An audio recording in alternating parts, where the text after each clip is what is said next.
धाकड़ खबर बेखौफजुमा बेबाक अंदाज।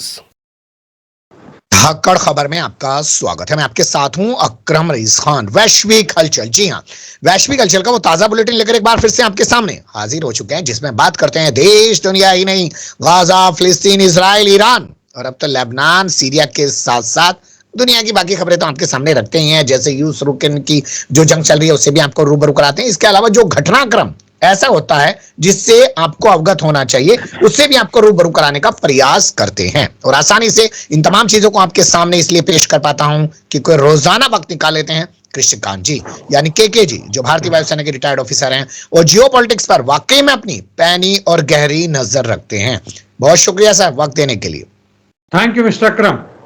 वैसे आप भी शिकायत कर सकते हैं और हमारे व्यूवर भी कह सकते हैं कि भैया तुम 12 महीने एक जैसे क्यों नजर आते हो, नया साल है, कुछ नया करो। वही सुबह इजराइल वाला बुलेटिन, वही शाम को वैश्विक हलचल वाला बुलेटिन। आप क्या कहेंगे? नया दिन तो जरूर है, गणना के हिसाब से नया वर्ष है। यदि दूसरे तरीकों के ले लें तो कई दूसरे भी तरह के वर्ष चलते हैं जो 1 जनवरी को नया वर्ष नहीं शुरू होता। खैर, हमारे तरफ से तो मैं इतना ही कहना चाहूंगा, हम सब की तरफ से, हमारे व्यूअर्स, हमारे साथी जहां भी जैसे भी हैं, उनके लिए शुभकामनाएं नए वर्ष की। इसके साथ कि वह एक नए तरीके से अपने जीवन को जिए, नए तरीके से बाकी सबके साथ मिले, ताकि जो जमीन हमने खो दी है उसको हम वापस ही ना लें बल्कि उससे भी आगे बढ़े। जी, मेरा एक सवाल है सर, जो मैं अक्सर कर बैठ के सोचता हूं, कितने ज़हीन हैं ये अंग्रेज लोग जिन्होंने अपनी विचारधारा को पूरी दुनिया पे अपने धर्म को साइड करके थोप डाला। उन्हीं के तरीके से लोग बर्थडे मनाते हैं, उन्हीं के तरीके से लोग नया साल मनाते हैं, उन्हीं के तरीके से लोग वैलेंटाइन डे मनाते हैं। वो धर्म अलग कर देते हैं और अपनी चीजों को पूरी दुनिया में थोप देते हैं। हवाई अड्डे देखिए जाकर, पूरी दुनिया में सब एक जैसे दिखाई देते हैं, सड़कें एक जैसी नजर आती हैं। मतलब इंटरनेट हो, यूट्यूब हो, फेसबुक हो, मतलब सारी चीजों पे हवाई जहाज भी बोइंग वाला देख लीजिए कि आपको उन्हीं का लेना पड़ेगा, उन्हीं के जैसा बनाना पड़ेगा।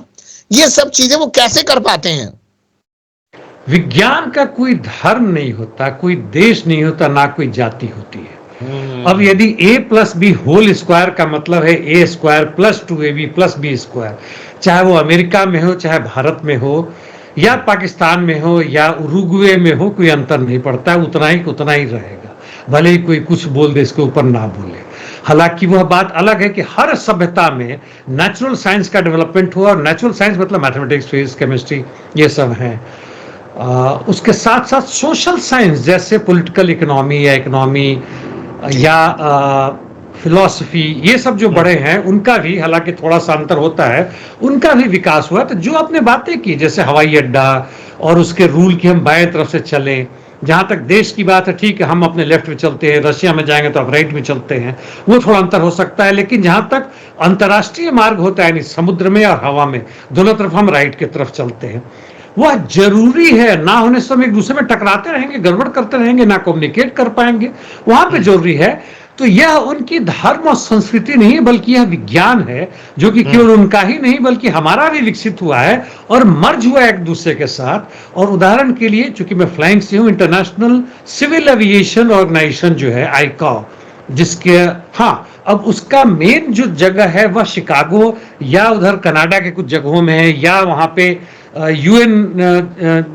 UNGA या UNSC है, वो उस तरफ है, हमारे तरफ नहीं है, क्योंकि वह ज्यादा विकसित थे, युद्ध के बाद उन्होंने ज्यादा किया था, इसलिए उनके तरफ से थे। हम इंडस्ट्रियली पिछड़ गए, और इसके कारण है कि जो भी विजेता होता है, जो भी ज्यादा पावरफुल होता है, उसकी संस्कृति उसके ऊपर आके, मतलब एक तरह से कहें तो चिपक जाती है। पानी का धार कैसा भी चले, हमारे जमीन कितने भी खराब हो, लेकिन वहां की मिट्टी हमारे मिट्टी के ऊपर तप जाती है। वह चीज यदि आप कह रहे हैं तो मैं उससे सहमत हूं।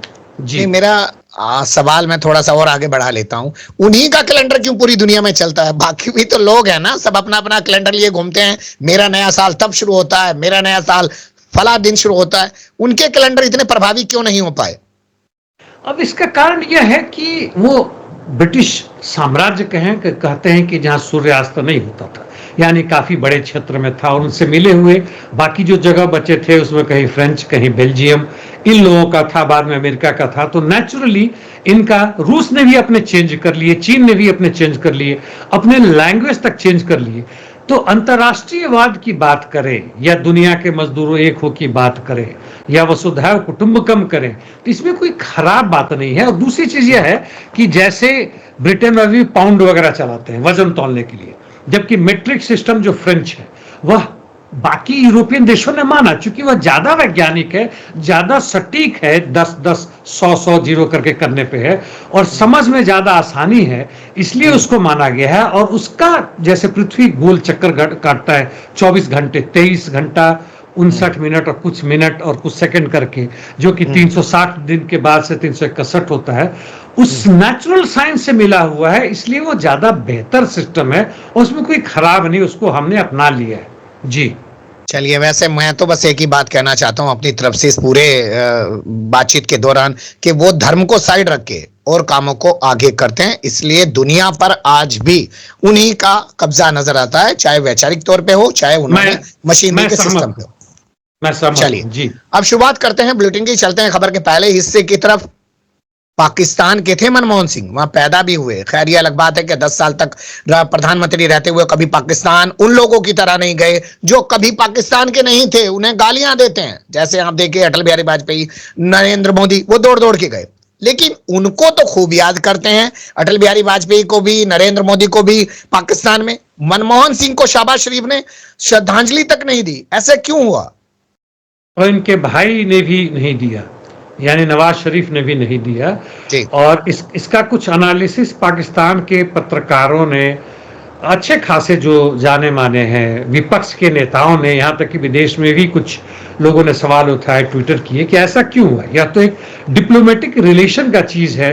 यदि सही मायने में कहें तो यदि उनको मुस्लिम परिवार से वैसा है, तो भारत में जब मनमोहन सिंह प्रधानमंत्री थे तो हम ज्यादा सेक्युलर थे आज के तुलना में, तो उनके प्रति तो आभार व्यक्त करना था, दुख जाहिर करना था और एक श्रद्धांजलि देनी थी। यहाँ तक कि बांग्लादेश भी जो हमें लाल आंख दिखाने की कोशिश कर रहा है, भारत के खिलाफ एक दुष्प्रचार में भी लग गया है, वहां के भी प्रधानमंत्री ने आके हमारे भारतीय दूतावास में आके श्रद्धांजलि दी, आके व्यक्तिगत रूप से किया।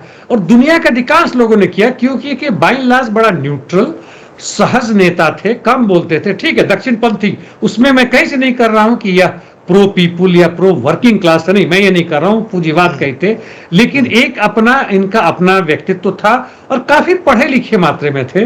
तो इसका एक कहते हैं कि जो PML, जो नवाज शरीफ वहां की जो पार्टी है, उनका कहना है जो गया सो गया, उसका हम क्या कहें, हमारी भाषा में जो गयो सो गयो, यह निंदनीय है, यह सही नहीं है। बाकी जगह तो करते हैं।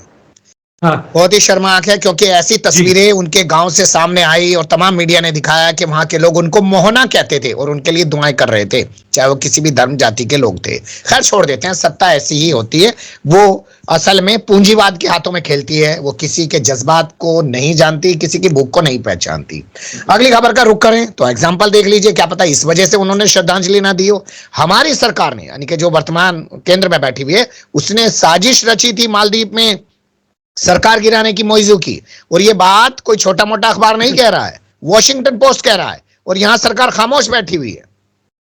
वॉशिंगटन पोस्ट यहां तक कह रहा है, कोट कर रहा है कि जो letter research and analysis wing, जो हमारा खुफिया विभाग है विदेशों के लिए, बाहर के देशों के लिए, अंदर में तो CBI वगैरह वगैरह है, उन्होंने कहा है कि वह जो लेटर है जो यहां से गया है, बल्कि उन्हीं के देखरेख में हो रही थी, वह लेटर वॉशिंगटन पोस्ट के पास है। लेकिन मैं इससे बहुत मतलब उस हद तक जाने को तैयार नहीं हूं कि वास्तव में भारत ने पूरी कोशिश की थी।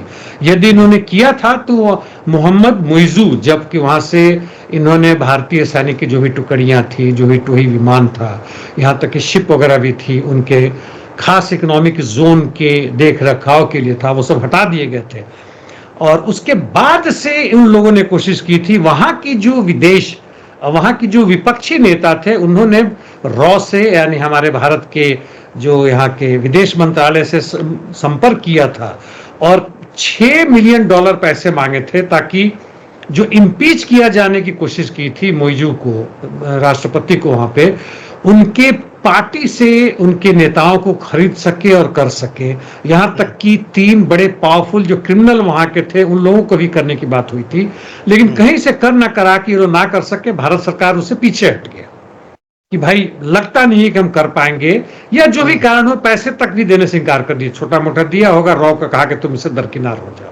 संभवतः इन्होंने देखा होगा कि हम इतनी बड़ी कोशिश करें, चीन भी पहुंच गया है, विदेशों में हमारी बात होती है, यदि मिलिट्री यदि वहां जाती है, जो कि नहीं, राजीव गांधी के समय में जो हुआ था, उस समय जब सत्ता परिवर्तन हुआ था और पहले वाले को जबरदस्ती रखा गया था, वो स्थिति नहीं बन पाती यदि चीन की भी यदि नौसेना और वो सब जो आसपास जो मंडरा रहते आ गए थे, तो भारत ने वापस एक तरह से कर लिया था। तो कोशिश जरूर की होगी, लेकिन अंतिम तक नहीं गए, जो भी कारण रहा हो, जिसमें से एक दो कारण संभावनाएं मैंने बताई है। जी बिल्कुल, आपने कहा कि चाइना की वजह से भी हो सकता है इसको छोड़ दिया हो, लेकिन अब यहाँ मेरा एक सवाल है कि क्या मोइजू को नहीं पता था कि उनके खिलाफ भारत ने ये सब किया है, भारत सरकार ने ऐसा किया है? वो तो अभी हाल फिलहाल में यहाँ पे खूब घूम के गए हैं, खूब धंधे पानी की बातें हुई हैं। जो गयो सो गयो, वही वाली बात है। मोइजू को नहीं पता होगा इसकी संभावना नहीं है, हाँ। बिल्कुल पता था। उन्होंने कहा भी था कि भारत सरकार मुझे हटाने की कोशिश कर रही है, उन्होंने कहा था, और उसके बाद से फिर गलबहियां कर रहे, एक दूसरे के साथ मिल रहे हैं। अब जरा सोचिए, सीरिया के नए राष्ट्रपति जो बने हैं, या जो भी कार्यवाहक बने हैं, अब उनसे मिलने के लिए वो लोग आ रहे हैं जो उनकी निंदा करते थे। अमेरिका तक ने भी उनके ऊपर इतने करोड़ों डॉलर का जो इनाम किया था कि वह एक आतंकवादी, वो सब हटा दिया। तो इस दक्षिणपंथी राजनीति में कोई भी परमानेंट दोस्त और दुश्मन नहीं होता है। सही बात है जी, सबसे बड़ा धंधा होता है, और कहना शाहरुख खान का कि अम्मी कहती हैं धंधे से बड़ा कोई धर्म नहीं होता। खैर, अगली खबर का रुख करते हैं। केरल की जो महिला नर्स है, नर्स तो वैसे महिलाएं होती हैं, मैं भी क्या बोल रहा हूँ, खैर, तो उनको यमन में फांसी क्यों दी जा रही है, मौत की सजा क्यों दी जा रही है? निमिषा प्रिया, ये एक ऐसे परिवार की हैं जिनकी माँ वास्तव में दूसरे घरों में जाकर काम करती थी, कहने के लिए नहीं, मतलब एक नौकरानी के रूप में थे। पिता भी बड़ी गरीब थे, और जब इन्होंने बेसिक नर्सिंग ट्रेनिंग ले ली तो 17-18 वर्ष की उम्र में इन्हें नौकरी मिला, और यह पहुंच गई यमन। बाद में जैसे आगे बढ़ा तो इन्होंने इलेक्ट्रीशियन या प्लम्बर से भारत में केरल से ही शादी कर ली, और इनको ही लेके गई जो यहाँ पे काम करते थे। इनको एक बच्चा या बच्ची हुई, और उसके बाद से इनके पति बच्ची लेके आ गए यहाँ पे कि भाई देखभाल करना बड़ा मुश्किल हो रहा है। उसके बाद से आगे चल के 2014, 15, 16 तक आते आते इन्होंने वहां पे प्राइवेट रूप से अपना एक क्लिनिक खोलना चाहा, लेकिन वहां पे कोई भी धंधा करने के लिए, कोई भी बिजनेस एंटरप्रेन्योरशिप करने के लिए जरूरी है कि लोकल कोई आपका पार्टनर बने, और उसमें ही आते हैं टॉमी थॉमस, या पता नहीं क्या नाम है, टॉमी थॉमस नहीं है, अब्दुल महल या मजाद करके नाम है उनका, वो आते हैं और इनका पार्टनर बनते हैं। और वो बाद में जब पार्टनर बन के इन्होंने क्लिनिक खोला है तो इनका शोषण करना शुरू करते हैं, शारीरिक रूप से तंग करते हैं, कहां तक क्या है नहीं पता है। जो भी कमाई होती थी सब खुद लूट लेते थे। इसके बाद से वापस आती हैं केरल में, उनके साथ पीछे पीछे वह भी आता है, और उनका फोटो लेके जाता है कहीं ना कहीं से एल्बम वगैरह में, और यह दिखाने की कोशिश करता है अपना फोटो वहां लगा के कि मैं इनका हस्बैंड हूं, और इस तरह से और इनको ब्लैकमेल करता है और भी पैसे लूटता है। ये अपनी वहां की सहेली के साथ मिलके, और इनको उस फोटो को वापस लेने के लिए कभी इनको एक डोज देती है, नशा देने वाला जो होता है, ऑपरेशन करते हुए डालते हैं कि बेहोश ले लो, वो सफल नहीं होती है। और 2018-19 में फिर से दोबारा कोशिश करती हैं, और उसमें एक्स्ट्रा डोज हो जाता है, बंदा बेहोश तो होता है लेकिन होश में नहीं आता। उसके बाद से पकड़ी जाती हैं, ये तो खुलेआम हो जाता है। लोअर कोर्ट, सुप्रीम कोर्ट से फांसी होती है, यहाँ तक कि प्रेसिडेंट ने भी फांसी को अपहोल्ड कर दिया, यानी 30 दिन के अंदर में ये चली जाएंगी। बड़ा दुखद इसे किया गया, लेकिन एक इनकी उम्मीद और है, वो पता नहीं कहते हैं ब्लड मनी। वहां के नियम के हिसाब से, धार्मिक नियम के हिसाब से, यदि उनके परिवार वाले ब्लड मनी मान ले कि इतना पैसा मिल जाए तो माफी कर देंगे, तब इनको फांसी से मुक्ति मिल सकती है। और यह तय हुआ था, तकरीबन $80,000 में 40,000 दे चुके हैं, लेकिन वकील बीच में गायब हो गए, जो वहां का वकील था। ये खुद तो नहीं कर सकती, भारत सरकार कहता है मदद कर रहे हैं। मैं उम्मीद करता हूं कि बाकी 40,000 भी ले लें और मान लें, इनको माफी मिल जाए, क्योंकि इन्होंने दबाव में आकर ऐसा किया है, कोई ऐसा करके नहीं किया है कि इसको मारा। जी, अब माफी जब मुख्यमंत्री मांग सकता है तो इनको भी माफ कर देना चाहिए। मैं बात करने जा रहा हूं सीएम एन वीरेंद्र सिंह की।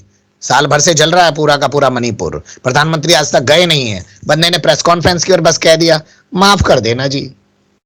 ये मजाक है, ये मजाक कर रहे हैं। और बल्कि जो 250 से अधिक लोग मारे गए हैं, 60,000 से अधिक रिफ्यूजीज हैं, उन महिलाओं के साथ जिनके साथ बड़ा ही जघन्य एक्टिविटीज हुई और लोगों ने खुलेआम सड़क पे किया, उन सब के प्रति भद्दा मजाक है, जहां इनके अपने आर्म्ड फोर्सेस सारे थे, बीएसएफ, और वहां के अपने इनकी आर्म्ड पुलिस थे, सेंट्रल पुलिस है, सेंट्रल आर्म्ड फोर्सेस है, armed forces special power act है, और वहां पर लूट हो रहा है, कुकीज और दूसरे जो मैतीज आपस में लड़वा रहे हैं। बहुत ही शर्मनाक है, क्योंकि वहां पे आरएसएस का खुलेआम हाथ रहा इन लोगों ने किया हुआ।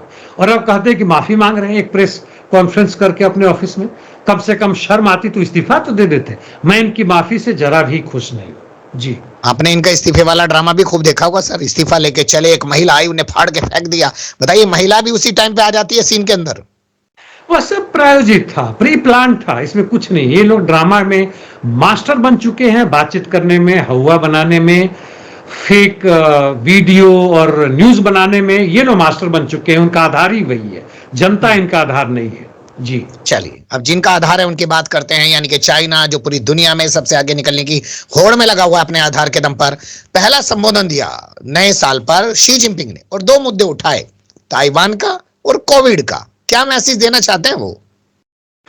कोविड-19 पे इन्होंने जो कहा, मैं इसको यह नहीं कर सकता हूं कि सही कर रहा है, लेकिन उनको कहना है कि कोविड-19 का जैसे ही प्रकोप शुरू हुआ, अंतर्राष्ट्रीय नियम के हिसाब से इन्होंने कि यह चीज क्या है, इसको कैसे रोका जाए, कैसे बचा जाए, जितनी भी जानकारी थी हमने वर्ल्ड हेल्थ ऑर्गेनाइजेशन को दिया और डब्ल्यूएचओ को बाद में दिया। और अभी भी हम तैयार हैं। हालांकि डब्ल्यूएचओ को उस समय भी कहना था, लेकिन उस समय लगता था दोनों तरफ से मतलब घात प्रतिघात जारी था। डब्ल्यूएचओ कहना था कि भाई हम वहां पे एग्जैक्ट जाना चाहते हैं जहां पर आपका प्रयोगशाला है। हालांकि बहुत बाद में खुलेआम हुआ कि उस प्रयोगशाला में अमेरिकी पूंजी भी लगी हुई थी।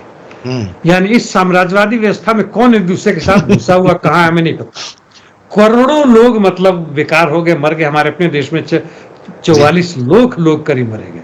तो खैर, एक तो ये कहा। दूसरे शी पिंग ने जहां तक ताइवान की बात है, उसको बीच बीच में उठाते रहते हैं, दिखाते हैं कि हम भी अमेरिका पर दबाव डाल सकते हैं। और उसके अंदर ने कहा कि ताइवान हमारा है और वन चाइना पॉलिसी है, जिसको थियोरेटिकली अमेरिका भी मानता है, और उसको हम अपने में मिलाकर रहेंगे। साथ साथ यह भी वो कहते रहे, हालांकि इस बार नहीं कहा, कि हम मिलिट्री का इस्तेमाल नहीं करेंगे। यानी जहां धंधा की बात है वहां मिलिट्री लाके हम जबरदस्ती अपने पूंजी को बुड़ाना नहीं चाहेंगे जी। ट्रंप के आने के दौरान उनका ये संबोधन है पहला, इसको मैं उसी परिप्रेक्ष्य में आपसे समझना चाहता हूं। क्या वो ट्रंप को कोई संदेश दे रहे हैं? निश्चित रूप से ट्रंप को सब समझने की कोशिश कर रहे हैं। ट्रंप किस करवट लेंगे 20 जनवरी के बाद से। आज तो 1 जनवरी शुरू हो गया। जो भी बाइडेन जितना मस्ती करना चाहें, 20 के किनारे घूमे, जो भी पैसे बांट दे, रेवड़ियां बांटे, जो करना है करें, बात अलग है। लेकिन ट्रंप अब तक तकरीबन उसी तरह से व्यवहार कर रहे हैं जैसे वह राष्ट्रपति हैं। और दुनिया के दूसरे लोग भी, चाहे वह कनाडा के प्रधानमंत्री हों या दूसरे जगह को, ट्रंप से बात करते हैं। अब वह उनका जहां तक है, कमला हैरिस तो भूल ही जाइए, बाइडेन से भी बात करने की कोशिश नहीं करते पूरी जगह में। तो यहां पर जहां तक बात है, शी पिंग की भी पूरी, हालांकि ये लोग जल्दी में कुछ उठा के पटक के रिएक्शन नहीं देते हैं। ये लोग बड़ी काफी लंबे समय तक देते हैं, और जो देते हैं उसमें बने रहते हैं। इनसे मतलब विदेश नीति कैसे भी सीखना चाहिए, तो उसमें हमें देखने की बात होगी किस तरह से आते हैं। लेकिन यह ट्रंप को एक तरह से अप्रत्यक्ष रूप से धमकी जरूर है कि भाई यदि तुम हमारे खिलाफ, यदि ई कार पे या इलेक्ट्रॉनिक कार पे या दूसरे तरह के चीजों पे या हमारे प्रोडक्ट पे तुम 100% यदि टैरिफ लगाते हो, तो हमारे पास भी ट्रंप का वो क्या कहते हैं, इक्का है, हम भी उसका इस्तेमाल कर सकते हैं। ट्रंप कार्ड, ट्रंप कार्ड है हमारे पास। ट्रुप का इक्का। हाँ, तो ट्रंप कार्ड है ट्रंप के खिलाफ जी। चलिए, अब शुरुआत करते हैं अमेरिका से जुड़ी खबरों की। कोई रैपर है, नंगा घूम रहा है, पड़ोसी शिकायत कर रहे हैं, तो कह रहा है कि मुझे नींद में चलने की बीमारी है। जो बुडान करके कुछ नाम है, 44 साल का है। और जब इनके खिलाफ ये हुआ, बंदे ने कहा कि भाई हमारे दरवाजे के सामने हमने वो जो खुफिया कैमरा होता है उससे हमने देखा कि ये नंगा घूम रहा है। और हालांकि उसी के पहले उसने अपने वीडियो बना के करके बोला, अपने बारे में नहीं, लिख के लिखा उसने कि भाई हम गलती से, ये रैपर मतलब गाना गाने हैं, इनका यूट्यूब भी है वगैरह वगैरह, सब इसी पैसे कमाने का तरीका है। काफी इसके फॉलोअर्स लाखों में शायद है, कि भाई ऐसा ऐसा हमने फिर दोबारा कर दिया है। तो हालांकि इनके ऊपर केस तो हो ही चुका है। अब ये देखने की बात है कि नींद में चलने की बीमारी एक नई बीमारी है, लेकिन इस तरह की बीमारियां अमेरिका में बहुत तेजी से फैल रही है। यह स्वाभाविक नहीं है, पर चांस नहीं है जी। चलिए, खैर, चुनाव में हस्तक्षेप करने का आरोप लगाते हुए अमेरिका ने ईरान के और रूस के कुछ ग्रुप्स पर पाबंदी लगा दी है। चाइना का जिक्र नहीं है, ऐसा क्यों है? ये देखिए, चाइना के साथ तो उनका चल ही रहा है, वो लंबा समय तक चलेगा। इसमें वह उसका बाइडेन के समय में प्रमुख प्रतिद्वंदी मिलिट्री रूप से जहां रूस था, अब यहाँ पे ट्रेड वॉर में पूरे अंतर्राष्ट्रीय जगत में ट्रंप के जमाने में वो चीन के खिलाफ होगा। आधार वही है कि कौन प्रमुख है। साम्राज्यवादी देशों का जहां तक हथियार होता है वह सबसे बड़ा है कि युद्ध है, जो हमें नजर आ रहा है। तोड़फोड़ कार्रवाई करने की बात है, रॉ में भले ही लक्षद्वीप में किया ना किया, लेकिन हमने तो छोटा सा आधार है। ईरान भी अपने जगह से छोटा मोटा करते रहता है। अमेरिका का इतिहास रहा है कि हर साल वह एक दो या तो युद्ध करवाता है, या वह टेररिस्ट ऑर्गेनाइजेशन बनाता है, या कहीं की सत्ता पलट करवाता है। तीसरा है वह आर्थिक, जिसकी बात है, ताकि उसको तुम उस पर प्रतिबंध लगा दो, उसको घेरा कर दो। क्यूबा पर आज तक 50-60 साल से चल रहा है, नॉर्थ कोरिया पर चल रहा है, ईरान पे है, रशिया पे है। तो ये एक छोटा मोटा फालतू का आधार लगा के जी मतलब वो करके कुछ महीने पहले, चुनाव के महीने के पहले करीब सितंबर के आसपास में बिल गेट्स ने कहा था कि यह अमेरिकी मुद्दे पर चुनाव नहीं हो रहा है, बल्कि यह चुनाव जो है वह ईरान और Russia, Iran versus Trump, Iran versus Trump, और उधर रशिया वर्सेस जो बाइडेन, नहीं तो कमला हैरिस चल रहा है। तो ये सब मजाक का बात है, और ये करके अपनी साम्राज्यवादी नीतियों को आगे बढ़ाने के लिए किसके किसके चुनते हैं बैठ के अपने शतरंज की तरह। अच्छा, ये वाला मूव करें, उसके अगेंस्ट में उसका यहां पूंजी, इसको यहां पे उसको ब्लॉक करें, और ये काम करते रहते हैं। इसका पूरे वर्ल्ड में शांति से और पूरे वर्ल्ड के जनता की भूखमरी को खत्म करने से कोई भी रिश्ता नहीं, कोई लेना देना नहीं है। गाजा, सीरिया और ईरान से जुड़ी खबरों का रुख कर लेते हैं, और पहला अपडेट है सीरिया से। दो घटनाक्रम है। एक, एलेप्पो पे हमला किया इसराइल ने, 11 लोगों को वहां पे मार डाला है। दूसरा, ईरान के जो सुरक्षा प्रमुख हैं उन्होंने एक बयान दिया कि फिर से एक बड़ा प्रतिरोध उभरेगा इसराइल के खिलाफ सीरिया की सरजमी से। दोनों चीजों पर आप क्या कहेंगे? पहला चीज जहां पर है, तो सीरिया में पूरा हाथ रहा है आईडीएफ का या उनके जो भी सीक्रेट एजेंसीज हैं, और पूरी कोशिश रही है कि सीरिया को तबाह कर दिया जाए, जो कि सफल हुए। अब सीरिया में जहां जहां भी इन्हें नजर आ रहा है कि आर्म्स ऑपरेशंस कहां है, वहां पकड़ के मारो। साउथ सीरिया में तो ये गोलन हाइट की तरफ से उन्होंने काफी जगहों में कब्जा कर लिया है, जिस पर यूनाइटेड नेशंस में कहा है कि गलत बात है। 1973-75 की जो समझौता हुआ था 1967 के युद्ध के बाद से, उसको तोड़ रहे हैं। तो खैर उसे कुछ भी लेना देना नहीं, तो तोड़ेंगे, जहां इनकी मर्जी आएगी वहां तोड़ेंगे। यूनाइटेड नेशंस की कोई औकात नहीं है। तो वहां पे जो भी ऐसा चीज बन रहा है, इनको लग रहा है कि जो बाद में इस्तेमाल होगा, उसके लोग पूरी तरह से बर्बाद कर रहे हैं अमेरिका की मदद से। जहां तक ईरान के सुरक्षा प्रमुख की बात है, उन्होंने सही कहा है। मैं भी सोचता रहा हूं इस पे, हालांकि अपनी तरफ से कुछ अभी तक कहा नहीं है, कि जिस ढंग से इन्होंने सीरिया या पूरे मिडिल ईस्ट में कहा है, तो रेसिस्टेंस यानी प्रतिरोध का, आर्म्ड रेसिस्टेंस, नॉर्मल वो भाषण देने वाला, ट्विटर पर लिखने वाला, सड़कों पर संघर्ष करना नहीं, वह होगा, क्योंकि आर्म्स ऑपरेशंस उन्हें मिल रहे हैं। वह नए तरीके से पैदा होगा, केवल फिलिस्तीन राज्य के लिए नहीं, बल्कि पूरे के पूरे मिडिल ईस्ट में जनता के द्वारा। और उम्मीद चाहता हूं मैं, मतलब वो कि एक सही में प्रोग्रेसिव लीडरशिप पैदा हो, जो कि पैन अरब कंट्रीज में, यानी पूरे अरब कंट्रीज में उसको पैदा कर सके, जो कि विजन था सद्दाम हुसैन का या बाकी लोगों का, कर्नल गद्दाफी का, उस तरह से कुछ चीजें फिर से उभर का है।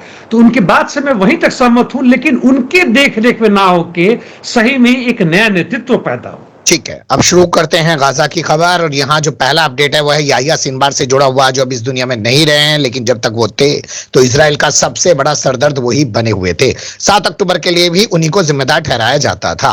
उनको अरब का पर्सनैलिटी ऑफ द ईयर क्यों कहा जा रहा है? वहां पे हर साल करते हैं ये लोग, और उसमें 3 लाख लोगों से सवाल पूछे गए, ऑनलाइन हो या जैसे भी हो, और जिसमें 85% लोगों ने इनके पक्ष में दिया। कुल 15 क्वेश्चन, यानी काफी डीप में, ऐसा नहीं कि मजाक में ये नो में टिक कर दिया। और 85% लोगों ने इनके पक्ष में वोट दिया कि यही सही में हमारे हीरो थे। इन्होंने अंतिम समय तक लड़ाई लड़ा और उस समय की इन प्रश्नों के दौरान में वह जो उनका वीडियो था, फोटो था, उसको भी शेयर किया, जिसमें लास्ट समय तक एक ग्रेनेड फेंक रहे हैं और लड़ रहे हैं अपने 4-5 सहयोगियों के साथ। तो वास्तव में यह एक नेता थे जो जनता के थे, जो कम बोलते थे। और पीएलओ की तो खैर बात नहीं है, उस समय के नेता जो भी थे वो तो सही में कद्दावर थे, अंतर्राष्ट्रीय थे, उस समय का सीन अलग था। लेकिन अभी के हालत में यदि हमास को दरकिनार करें लेकिन फिलिस्तीन लैंड की स्वतंत्रता, सार्वभौमिकता के लिए थे, तो ये अच्छे नेता थे और इसके लिए मेरा भी समर्थन इनको है जी। 198 फिलिस्तीनी लोगों के शवों को अपने कब्जे में क्यों रखे हुए इजराइल सर? ये बड़ा ही घटिया चीज है। कुल मिला के वैसे आज शायद 453 या 454 दिन हो गया युद्ध के वहां पे, और जिसमें 46,000 से अधिक लोगों को इन्होंने मार दिया और 1 लाख से अधिक घायल हैं और कितने शरणार्थी बच्चे मुड़े छोड़ दीजिए, हम पूरा डिटेल में नहीं जाए। तो इनका कहना है कि कुल 641 बॉडी इनके पास, एक एक करके गिनती किया हुआ। National campaign for retrieval of martyrs body, यानी मार्टियर्स जो शहीद हुए उनके बॉडी को वापस करने के लिए 198 बॉडी के लिए जो है, केवल फिलिस्तीन के लैंड के नहीं, बाहर के भी लोग उनके बॉडी को लाना चाहते हैं कि ये हमारे शहीद लोग हम वापस आते हैं, और ये इनको वापस देने से तैयार नहीं। उसको पकड़ के उसको रखा हुआ है, पता नहीं उसका अचार डालेंगे कि क्या करेंगे, मेरी समझ नहीं आता है। यह तो अंतिम चीज है किसी भी इंसान के लिए कि जब मरता है तो उस बॉडी को, उसको तो नहीं पता चलता है क्या हुआ, लेकिन उसके परिवार को बॉडी तो दे दो यार, जो भी उसको क्रिया प्रतिक्रिया करनी है, जैसे भी करनी है करे। ये भी देने में ये जायनोवाद उसके खिलाफ है। बिल्कुल आप सही कह रहे हैं। ये जायनोवादी जो हैं ये अलग ही किस्म का ड्रामा दिखाते हैं। अभी खबरें चलाई जा रही थी कि नेतन्याहू हॉस्पिटल में है, प्रोस्टेट कैंसर का उसका ऑपरेशन हुआ है, और अब खबर आ गई कि वो नेसेट में पहुंच गया क्योंकि उसे एक कानून पास कराना था, और वहां पर उसी की साथ सहयोगी पार्टी के तौर पर सत्ता में शामिल बेन गवीर ने वोट कर डाला है। खबरें चल रही है उसको मंत्रिमंडल से बाहर निकाल देगा। बहुत कुछ और भी है, वक्त का तकाजा है। फिलहाल के लिए यही छोड़ देते हैं। आपका बहुत शुक्रिया सर, बड़ी बारीकी से आपने तमाम चीजों पर रोशनी डाली। फिर आपके साथ किसी और मुद्दे पर जुड़ने की कोशिश करेंगे। धन्यवाद। Thank you mister Akram.